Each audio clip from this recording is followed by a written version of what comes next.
Good morning, কেমন আছেন সবাই? আমার এই নতুন ব্লগে আপনাদের স্বাগত জানাই।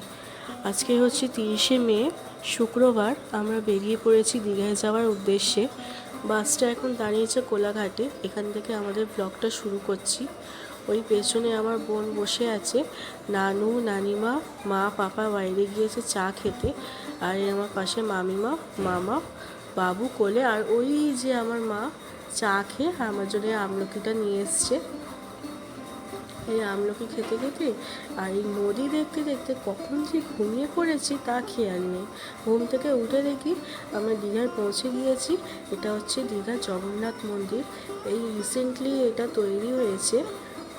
আমরা বাস থেকে নেমে ব্রেকফাস্ট করে এখন হেঁটে হেঁটে যাচ্ছি আমাদের হোটেলের দিকে।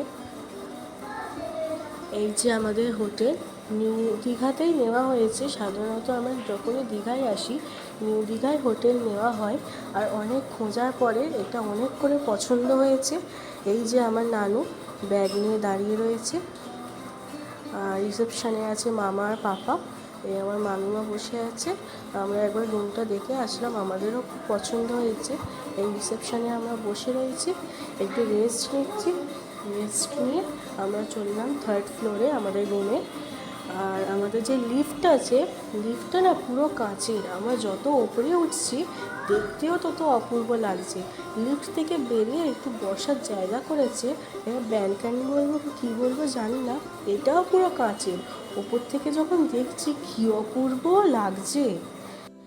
এই আমরা আমাদের রুম নাম্বারগুলো দেখছি, কার কত নম্বর রুমগুলো পড়েছে।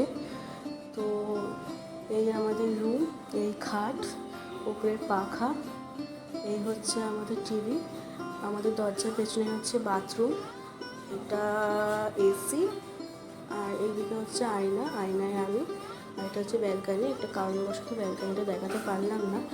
তারপরে আমরা একটু রেস্ট নিয়ে চলে আসলাম লাঞ্চ করতে।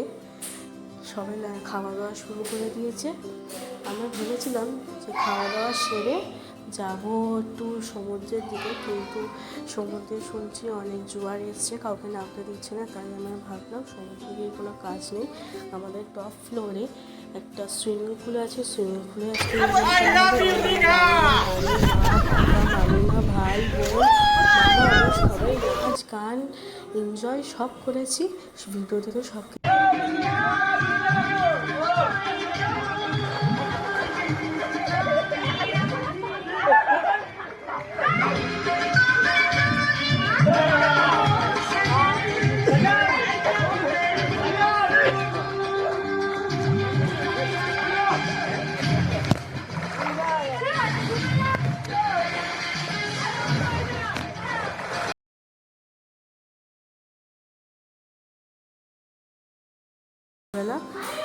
সন্ধেবেলা রেডি হয়ে আমরা বেরিয়ে পড়েছি আমাদের নিউ দীঘায় সব মার্কেটগুলো দেখতে, একটু ঘুরতে।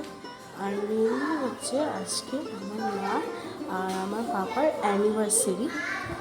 দেখতে দেখতে 21টা বছর একসাথে কাটিয়ে দিল, আরও বাকি জীবন এইভাবে একসাথে কাটিয়ে দিই। দিদি আজ যাবো অ্যানিভার্সারি, 21 বছর পূর্ণ হলো। আমরা সারপ্রাইজ গিফট করছি কেক।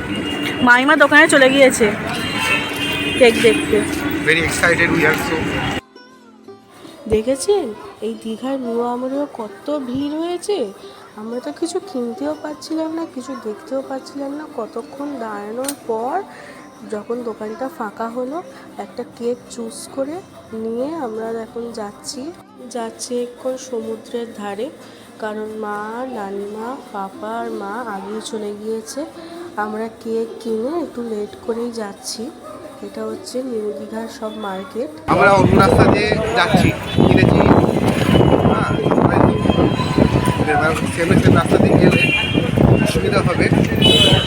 কোথায় আছে এখন ফোন করে দেখতে হবে। হ্যাঁ, বোঝাটা অনেক বড়, সিরিয়াস ব্যাপার। এই উঠটা হ্যাঁ দেখেছি। আমি অন্য একটা ব্যাগ নেবো। এ বাবু ঘুমিয়ে উল্টে যাচ্ছে।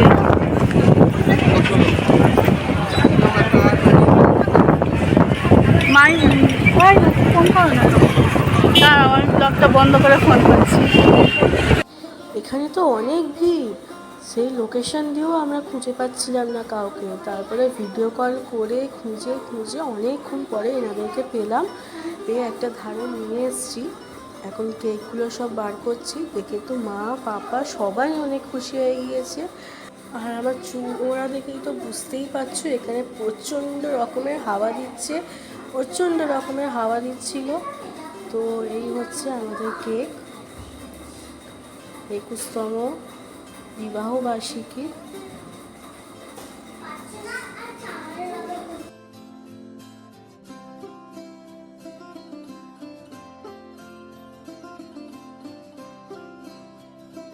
ভিডিওটা দেখে আপনারা বুঝতে পারছেন কি জানি না, দেখুন নানু আর নানিমা ম্যাচিং, মামা মামিমা আমার ছোট ভাই সেও ম্যাচিং, আর আমার মা আমার পাপা আর আমার বোন তিনজনেই ম্যাচিং। আমি একটু আলাদা হয়ে গিয়েছি, তো আমি সবসময় আলাদাই জামা কাপড় পরি।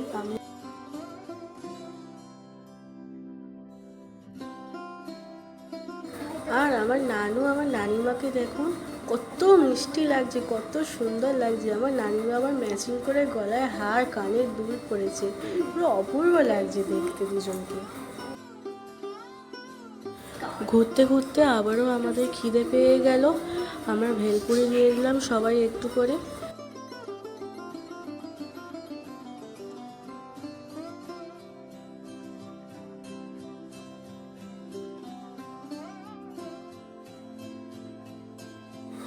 অনেকটা সমুদ্রের হাওয়া খেয়ে তারপরে আমরা চললাম মাছ ভাজা খেতে।